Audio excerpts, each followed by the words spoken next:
mga tol, this is Boss Yao. So meron akong hawak na product dito. Ito nga pala ang Mogul Ultra Gloss Coating. So itatry naman natin to. Tingnan natin kung ano ang magagawa niya sa sasakyan ko. So guys, sobrang dali lang i-apply nito. I-spray lang natin dito. Siyempre. Pero take note guys ha, bago nyo gamitin tong Ultra Gloss Coating, dapat bagong car wash yung sasakyan nyo para mas makita nyo yung resulta.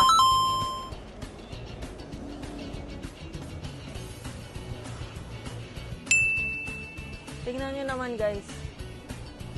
Konting linis pa lang yan pero makinang na yung hood ng kotse ko. Ito nga palang Mogul Ultra Gloss Coating guys. Hindi lang siya panglabas, pwede din siya sa interior ng sasakyan ninyo. Kumbaga all around siya na pwede nyo gamitin sa kotse para magmukhang brand new at magmukhang bago ulit yung kotse ninyo.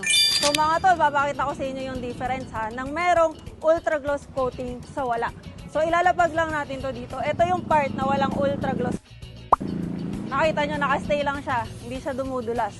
Pero pag nilagay natin dito sa kabila kung saan merong Ultra Gloss Coating, nakita nyo naman dumudulas. Kasi smooth na yung part na to. Kaya mga tol, kung naghahanap kayo ng instant coating, mirror shine at face protection para sa mga sasakyan natin, so I recommend this product. So kung gusto nyo nito, check nyo na yung comment section.